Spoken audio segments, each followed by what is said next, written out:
Okay, hello everyone. Sorry for the delay. It's a pleasure to welcome you to this public lecture today, where we're going to hear Dr. Hillary Nyasha CHIBAYA, postdoctoral fellow at the University of Montreal School of Social Work. So I'm Annie Pauline Saint-Fasson. I am the chair holder and also the co-director of the CRI-JaDE, who is a partner in organizing this presentation. So I just also want to acknowledge that we are on unceded territory of Indigenous people. So maybe take a few minutes today to think about how we can make a difference in decolonizing. But that said, we'll want to hear Hillary today. It's very a pleasure to have you, Hillary, because it's been a lot of work you've done so far in reflecting and trying to understand a new context and a new topic as well.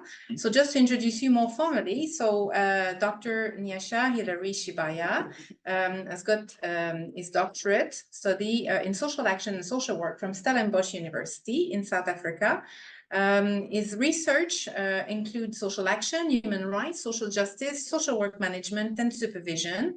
While completing his PhD, he lectured and supervised social work student and mentored postgraduates, respectively, at Stellenbosch University. He has done a postgraduate program at the Department of Social Work, and he's done also a postdoctoral Erasmus fellowship at the University of Trento. Hillary is with us since the month of May 2023. Here you go. And so has been working on parent activism and parents of trans children and youth. So today the presentation will be about positionality and how the place of the researcher in conducting research. So without further ado, Hillary. Merci.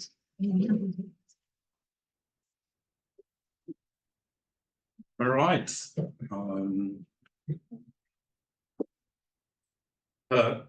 Or should I? That's okay. Okay, so hello and welcome everyone, and welcome everyone online. Thank you ever so much for taking time out of your day to come listen to my reflections. I hope it's worth your time. So you've already heard who I am, and this is how I've structured the presentation, and this is how I'm going to present it. So I'll begin with, actually, the presentation is on positionality in research, and I'm going to contextualize my positionality by reflecting on my upbringing and my time in the Global South, vis-a-vis my time here in the Global North, i.e. Canada. So the presentation, I'll start with the introduction and rationale, where I'm introducing the topic and trying to establish why it's important, why it's necessary to talk about positionality in research. Then I will give you a brief overview on positionality and reflexivity. And we won't spend too much time on this. These are just theoretical undergirdings, theoretical frameworks to inform all the reflections that I will be talking about. And obviously talk about the reflections, then conclude and give my remarks on my reflections. If I speak too fast, if I use complex terminology, just like raise your hand and I will adjust and reposition accordingly. Is that okay? Yeah. All right, brilliant. Okay, so to begin with, why is it important to consider positionality in research? So we know social research is about understanding different dynamics, different issues that affect and impact people, right? And we know social research is about enhancing, and we know that social research is about enhancing the well-being of society, right? That's generally what we do. That's generally what we regard with social research, right? So in this whole process of trying to improve society, in trying to understand the different issues, the different dynamics that affect different sets of people, there can be harm, right? Because in trying to understand and help improve society, we can also equally harm the society that we purport to actually help, right? So this is why it's important to establish your positionality, right? And by positionality, we are essentially talking about the perspective of the researcher. We are talking about the view of the researcher, right? Because in any research interaction, right, there's the researcher and the people participating in the research, right? So as a researcher, whatever views that you hold, whatever your perceptions, whatever your beliefs, whatever your values, right, have an impact on and will impact the people you're working with, right? So you as a person, you have a direct impact and influence on the issue that you are researching. You have a direct impact on the people that are involved in your research, right? So you can actually unconsciously harm and hurt and misinform, right, the issues that you want to investigate, the people that are participating in your research. So this is why it's important for you to establish and to be conscious of your positionality. Why am I actually doing this research? What is informing my research? How am I interacting with the people who are taking part in my research? Right. Theoretically, when we're talking about positionality, essentially we look at three constructs, which are ontological, epistemological, and axiological assumptions. I'll just quickly run through this.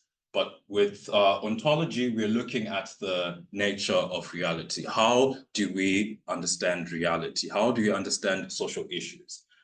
Myself personally, as a qualitative researcher, I use the perception of interpretivism. So essentially, within this perception, reality is subjective and it is socially constructed, right? Only the people who are experiencing a social issue can actually authentically and genuinely tell us what it is about this issue. I, as the researcher, couldn't really know about, for example, child abuse. If I've never been in this context, I cannot purport to be an expert on child abuse if I haven't been actually abused before, if I haven't experienced child abuse before, right? So the only way we can really understand child abuse in this context, right, is to actually involve the people who've been abused, people who have actually felt experiences of this research, right? So this is why personally, I use interpretivism, because I understand that reality is subjective. I understand that reality is socially constructed. Moving on, epistemology essentially talks about the position you adopt in how knowledge is generated. So how do we actually come up with all the scientific information at the end of the day, right? I adopt the perception of constructivism. Constructivism essentially dictates that scientific knowledge is accumulated through a series of constructive processes. Reality is best known by those who experience it personally. Again, building on ontology, right? I'm saying reality is subjective, right? There are no facts, right? We are talking about social issues, right? So there can never be one truth, right? There can only be a narrative truth. So epistemology, as with ontology, has to be also related to that, right? The people who are experiencing a particular social issue should be the ones at the forefront, should be the ones who inform me, the researcher, on the issues that they are experiencing. That's how we co-construct this knowledge, right? their input and my input, then we come up to a consensus where we say, okay, so actually, regarding this issue, these are the dynamics. This is how it unfolds. These are the impacts. These are the influences. This is what we should do to better manage the situation. This is what we should do to better understand whatever social issue it is that we're talking about. Then finally, axiology, we are talking about values. We are talking about beliefs. We are talking about influences that inform our research. I myself, I am a social activist. So essentially, the values that inform my research are social justice, autonomy, empowerment, diversity. So this is what I am.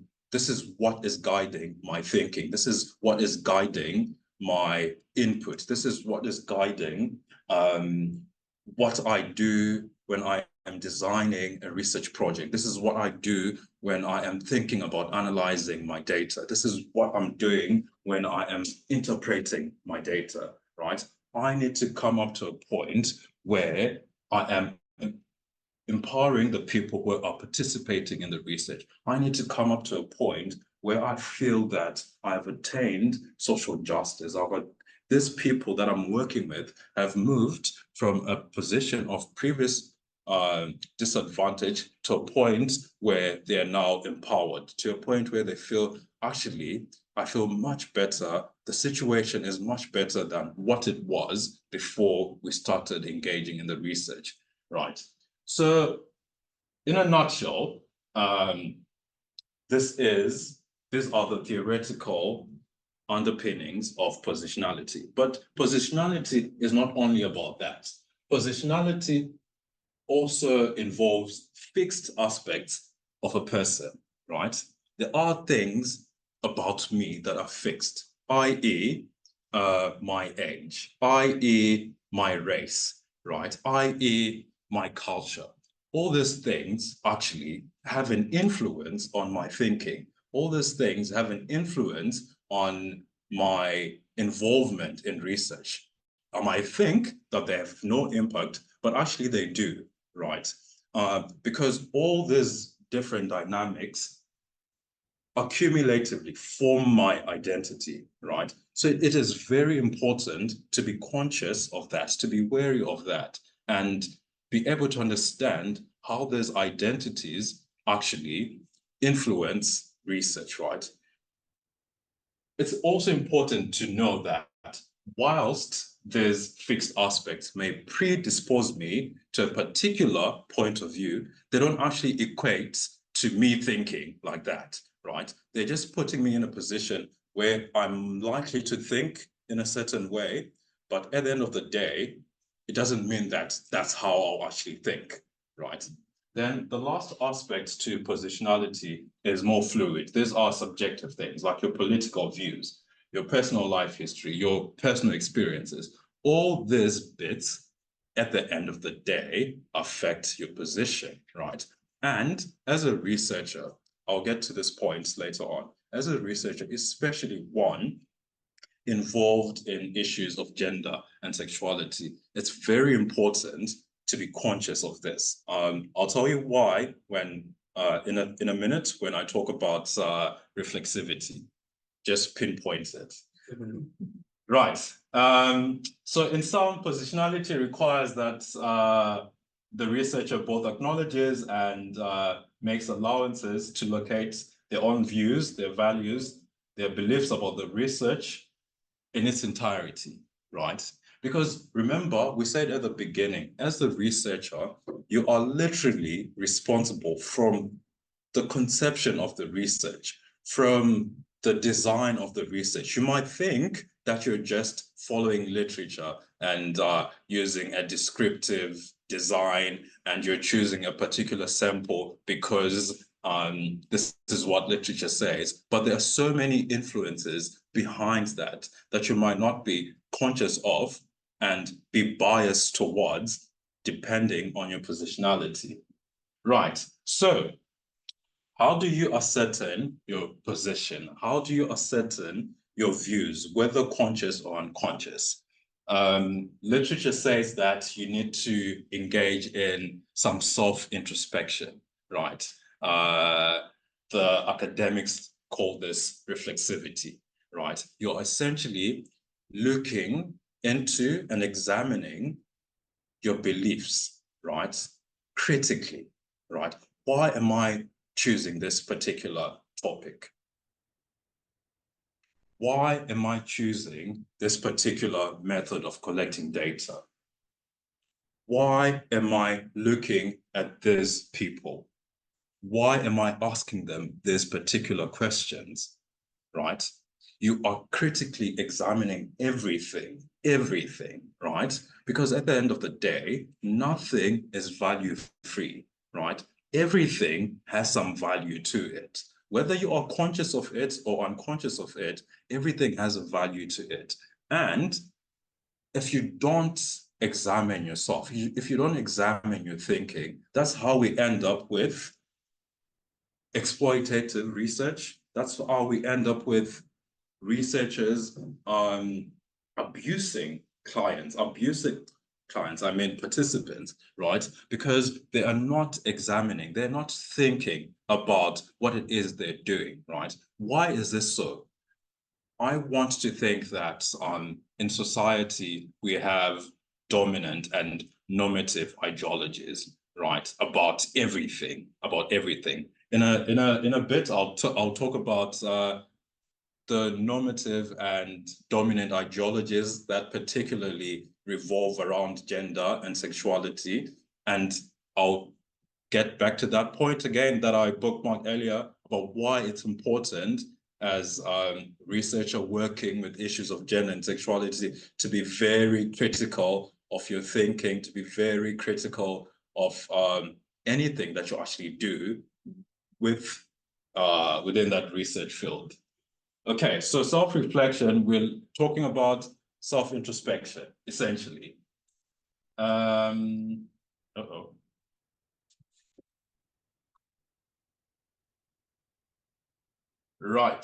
Okay, so self-introspection, and there's no agreed upon method of doing this self-introspection, right?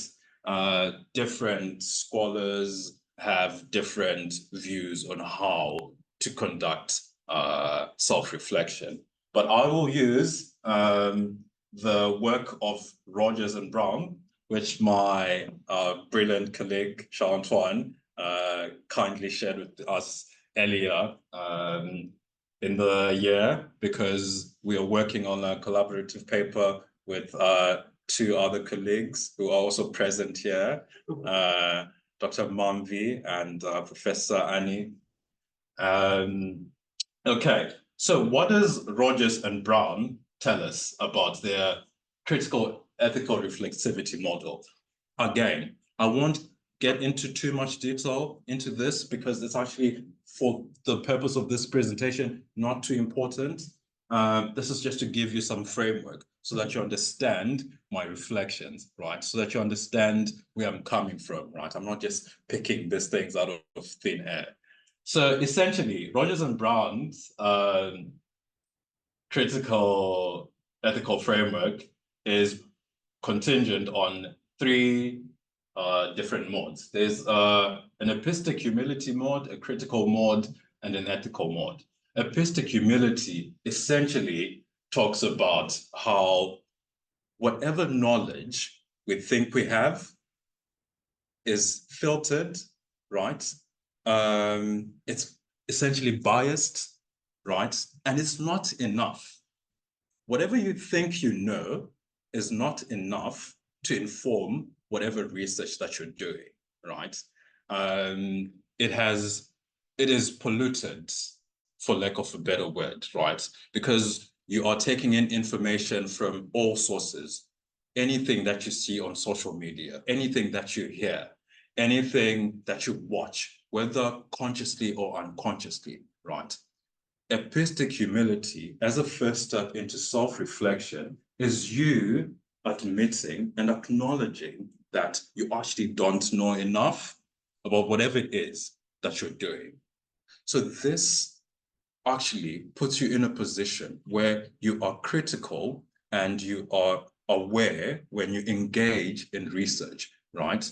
So you're not getting into a particular issue with your unconscious or unaware of all the preconceived ideas, all the preconceived notions that you have about gender and sexuality. You're literally starting at zero, right? So I think gender is this. I think sexuality is this, right? You need to be aware of it, right?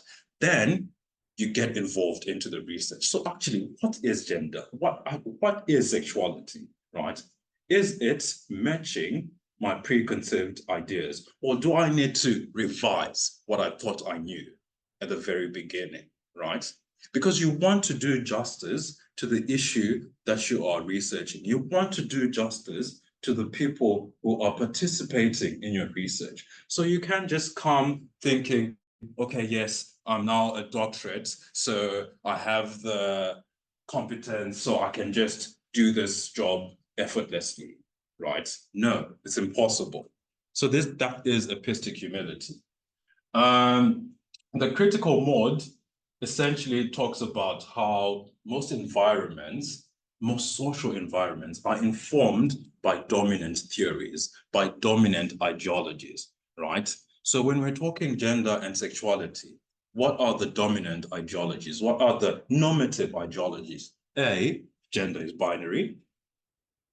B, cis heteronormativity is the line. That is what everyone should live up to. This is what everyone should work up to, right? These are the dominant and normative ideologies when we're talking about gender and sexuality.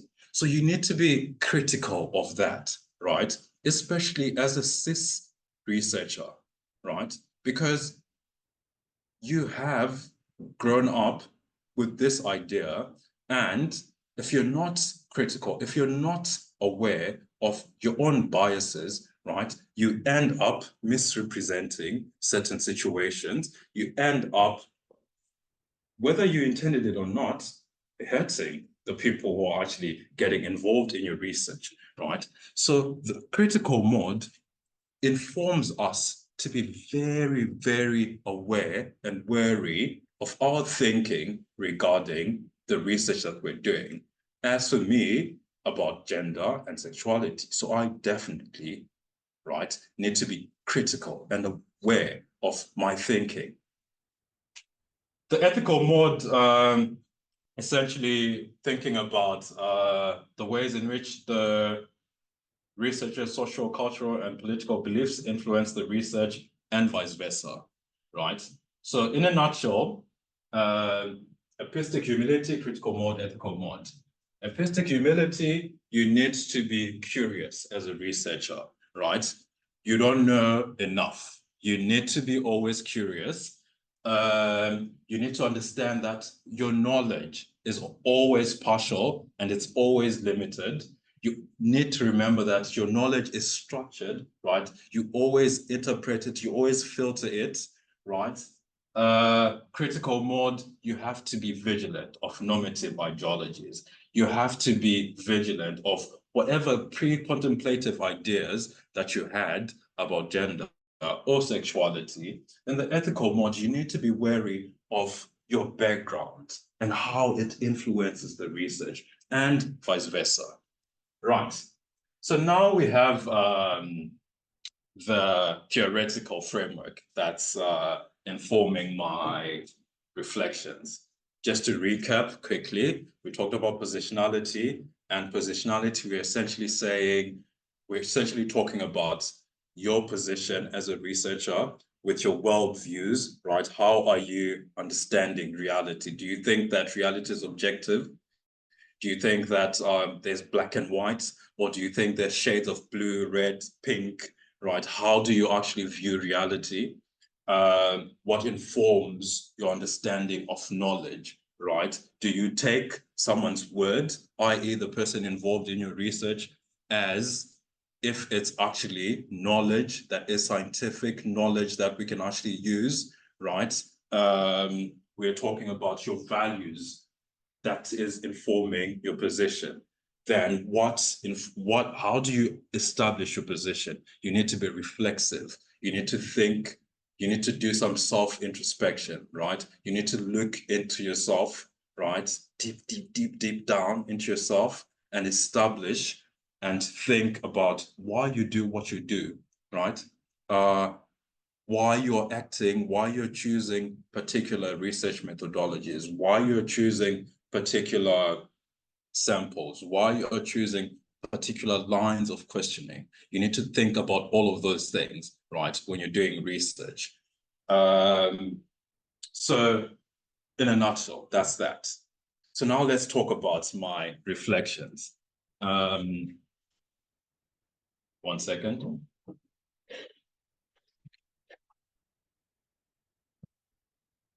So what I want to establish right from the beginning, right, that these are my reflections. There is no way it'll be possible to generalize my reflections as applying to the whole global South, right? Just like there's no way of generalizing my experiences thus far in Canada to the whole country or to the whole northern region, right?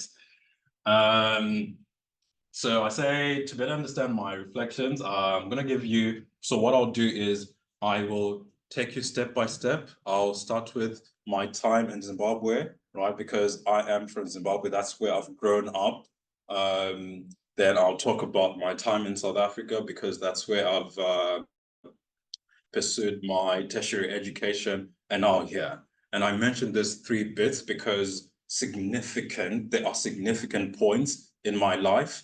And when I was doing my reflections, they certainly have had influence, whether a lot or not a lot, but they've certainly have significant influences in my thinking and my conceptualization of gender and sexuality.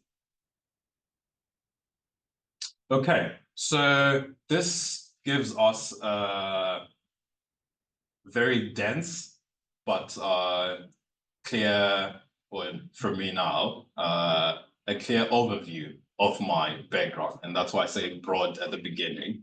So we'll start with this bit here, right? So I've grown up in Zimbabwe, right? And something that you need to understand about Zimbabwe.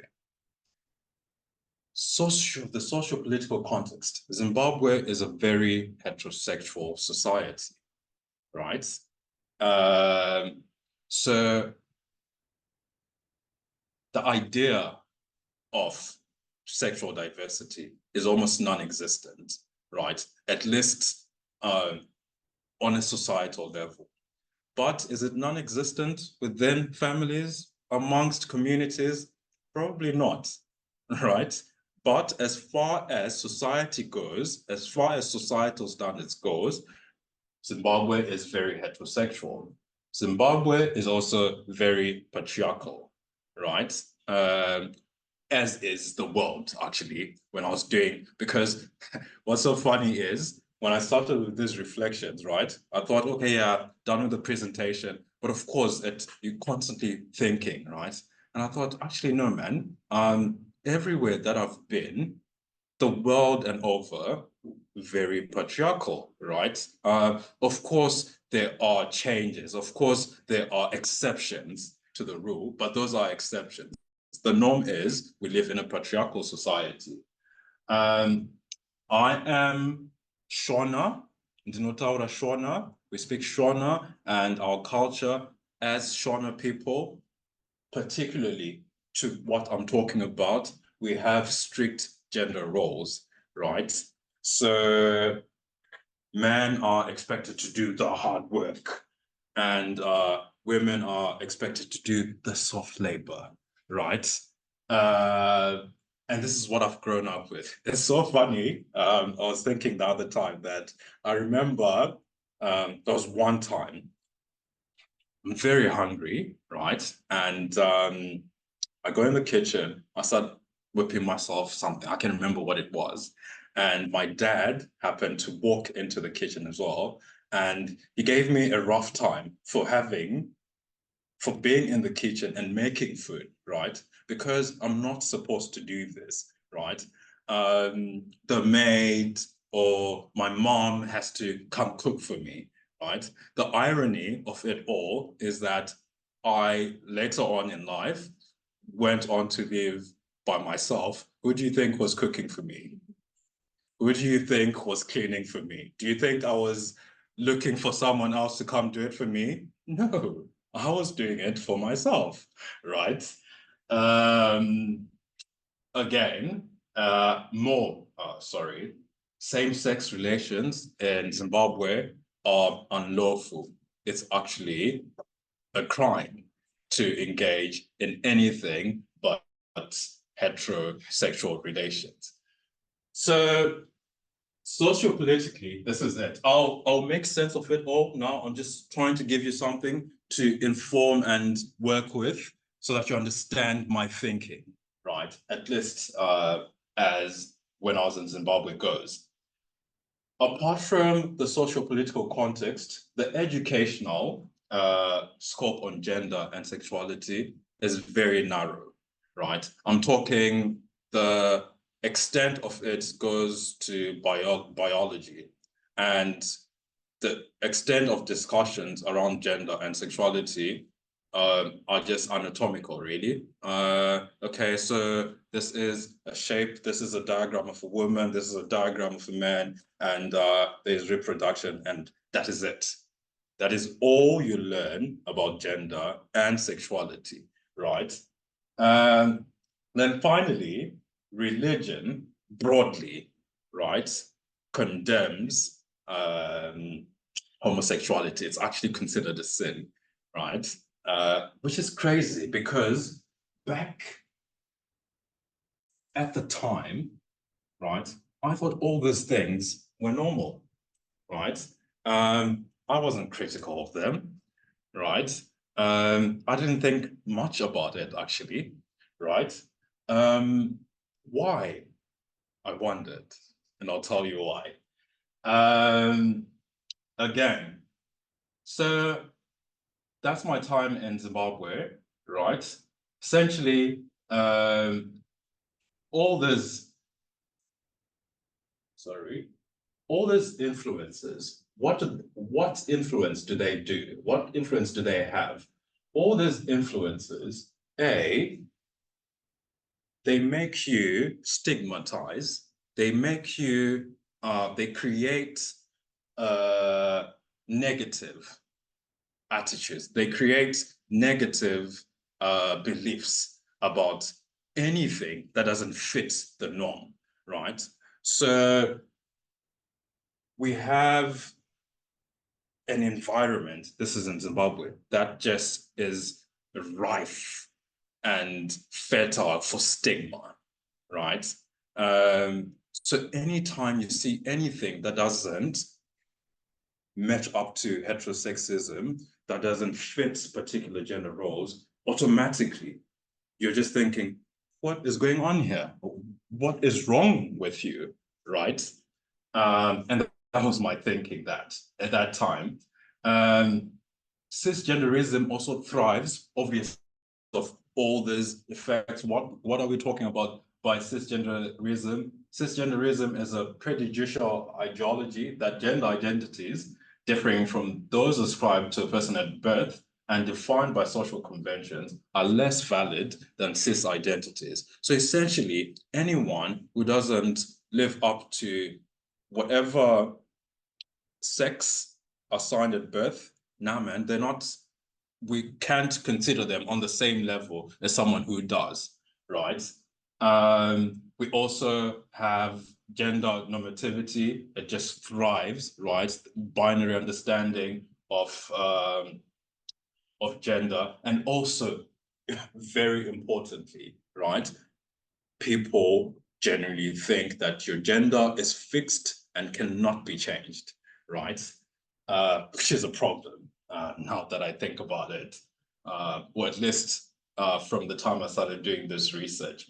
So essentially, you're socialized to fear, to distrust, and ultimately not to accept anyone who doesn't fit whatever gender norms whatever sexual understandings, right? So whilst in Zimbabwe, I was aware of homosexuality because obviously they're telling us not to do it, which suggests that it is there, right? Otherwise, if it wasn't there, there's no point in even talking about it, right? But these are things that I only started noting when I started doing this research, when I started doing some reflections. At the time, I'm not really thinking about it, which speaks to privileges of being cis-normative. But we'll talk about this in a bit. So what was my position, right? Again, we want to circle back to positionality.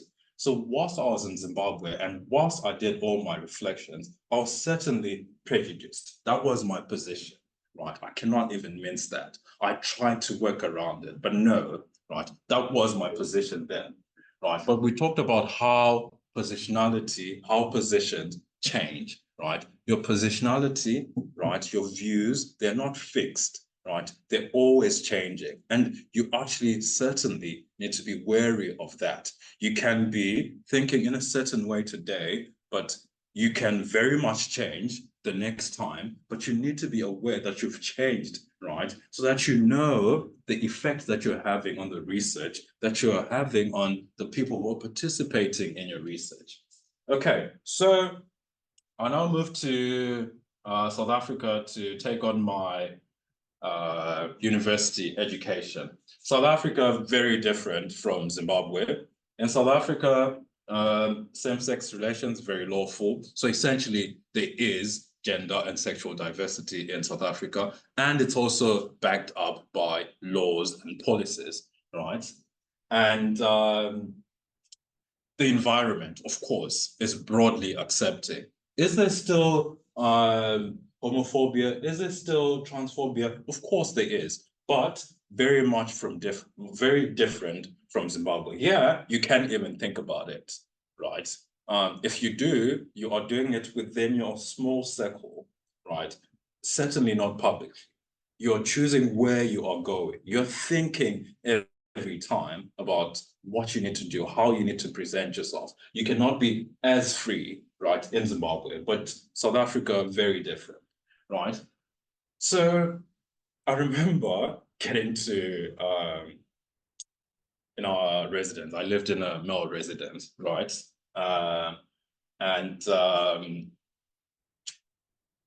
Before I go into that, let me just talk about this. Educational, just like in Zimbabwe, also very narrow. The education regarding gender and sexuality, very narrow, even in the social work curriculum, which I find very troubling, right? Because I remember reading up on conference themes that I wanted to attend. And I remember being shocked when I saw gender and sexuality under diversity. I was like, what? How is that, right? Again, remember, my thinking is very cis-normative, right? Very gender binary, very heterosexual. So I'm thinking there cannot be even diversity, especially on those issues, right? Okay, so I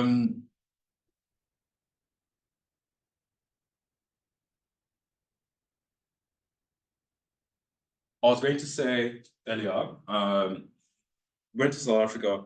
I'm in a residence, right, which was a male residence, and we are being trained to be men, and this is how men should be, da da da da da da da, right? And what was going on here? What are the influences here, right?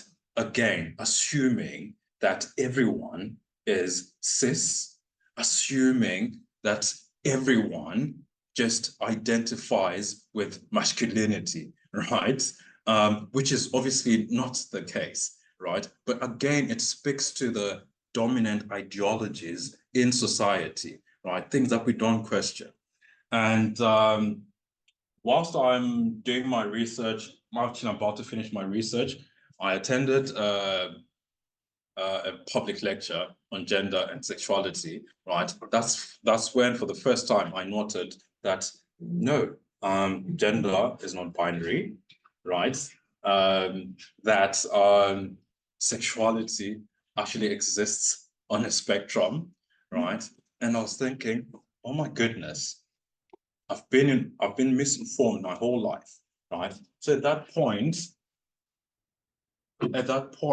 my position, so I haven't become affirming quite yet, right? But I've moved from being prejudiced to thinking at the time that actually, no, man, I think I want to be neutral, right? Because I don't think that is wrong, right? But I'm not essentially thinking that is right. I'm just thinking I don't want to think about it further, right? But again, we know and we understand, right? And to those who didn't know, that there are no neutral points, right? You cannot be neutral. You think you are neutral, but you're actually choosing, you're actually saying and choosing without choosing, right? So there cannot be neutral points. So anyway, I've now come to Canada. I've now started doing the research, right? And unlike back in the global South, or especially South Africa, where I'm kind of passively learning and passively taking in information and just thinking, right, here I'm now intensely working on the matters, right, different matters. And I've had, because I've been reading, because I've been engaging with the work, I've now had a transformation of consciousness, right? Now I know better, right? Whilst I've been here, sorry, what's going on? Uh-oh. Oh, there you go. Right. So whilst in Canada, gender and sexuality, again, lawful, right? There's diversity.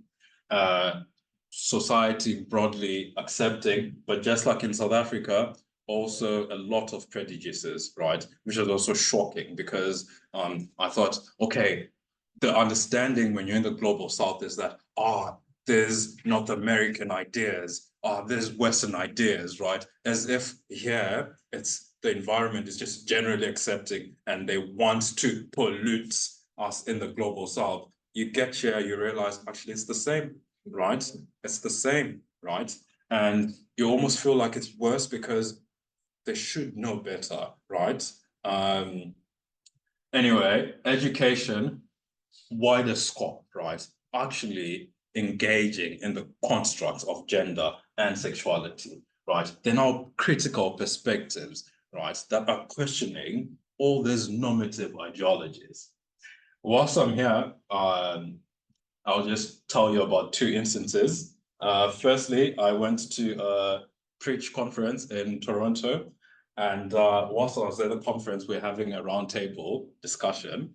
And at the roundtable, one person assumes that I'm gay, right? And I'm thinking, I want to correct them, right? But also, because at this conference, right, there are essentially gender diverse people, right? And I am seemingly the only cis person at this conference, right? So despite my position as affirming, right, I'm not feeling particularly comfortable because I just feel like I stand out, right? Everyone is almost relating on some level. And here I am, this straight cis person, and I am working on the same issues, but I'm not, as far as feelings go, feeling as if I'm part of the community. So the person misidentifies me, and I just live it like that because I actually thought, wait a minute. So it's almost like they want to accept, if I now tell them otherwise, now they're going to probably not be very accepting or very warm to me. This was my own assumptions then, right? A different time, someone actually assumed that I was trans again. I didn't correct them because I want to be considered as part of the community. I want to be considered as an insider, right?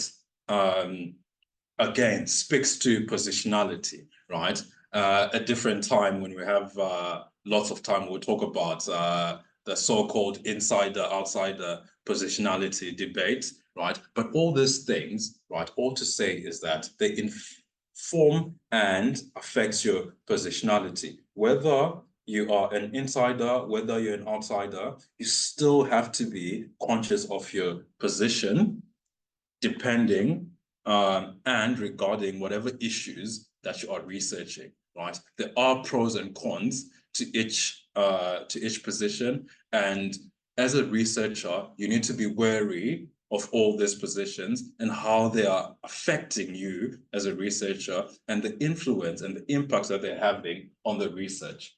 I've also been doing a lot of research on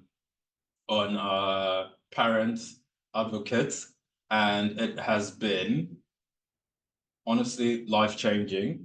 I've talked to over 20 parents, right, of trans and gender diverse children, and the issues, their narratives, some are encouraging, some are outright heartbreaking, right? Because these are parents who are telling me, the researcher, about the experiences of their children. And for the first time, my privilege as a cis heterosexual person was just like laid bare in front of me, and I couldn't believe it, right? Things that I previously never thought of, right? For example, I never have to, or I never had to think about where am I going to sleep when I go to a school trip, right? These are things that never even crossed my mind, right? Because I'll just go to the guy's dormitory, right? These parents are talking about teachers constantly dead naming, mispronouncing their children, right? And these are things, again, that I never have to worry about. And I was also thinking back at the Pitch conference, the only reason, well, not the only reason, the other reason why I didn't make a fuss of it is that was the exception, not the norm, right? So it didn't actually bother me. It's not like constantly people misname me or constantly people misgender me, right? So it doesn't actually get to me because it's just the exception. But if it were the norm, then maybe I wouldn't feel so chilled about it. I would have reacted, right? Because I'm telling you no, and you're constantly repeating the same thing. So you're essentially disregarding me as a human being. You're essentially disregarding, because my identity is essentially an exception of me as a person, right? So you disregarding that is you disregarding me, right? And this is actually what it comes down to. And I hear people who are less informed, probably informed, why do gender diverse folks or trans folks stress about pronouns? Why do they stress about names? Rat-ta-ta-ta-ta. And I'm thinking, well, because it's their identity, mate. You know, do you want someone constantly calling you the wrong name? Probably not, right?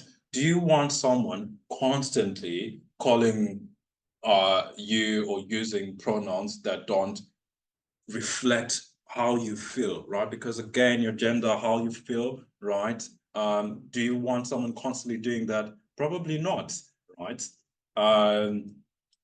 I've also been made aware of my privileges, again, as a cis person, because anytime I'm out with my partner, no one looks at me, no one looks at us, no one cares about us, right? Because we fit the billing, because we fit the norm, right? The moment folks see a gay couple, eyes, stares, all these things, right? And these are privileges that I've been made aware of once I've started doing this research, once I've started really introspecting myself and my position. So to bring this all together, right? As a cis researcher, you certainly, and also a cis researcher working on gender and sexuality, it's very important to reflect on your positionality, right? Because for most of us, we've been informed, and we live in a cis-normative society, we live in a heterosexual society, right? So our understanding of issues of gender and sexuality can never be the same as folks who are gender diverse, as folks who are trans, right? We can never understand it. We can never understand the issues that they experience in the same way that, however way we are thinking, right? Because personally, right, my thinking has been informed by heterosexual ideals, has been informed by gender normative ideals prior to the research, right? So the possibility that I might have that might affect or influence how I conduct research is very possible, and it can be high, right? That's why you need to be reflexive. That's why you need to constantly think about why you're doing what you're doing, how you are doing it, what is informing my thinking, why have I decided to do this, why am I not considering involving someone who's actually affected by the issue into my work, right? So again, in a nutshell, important to establish your positionality.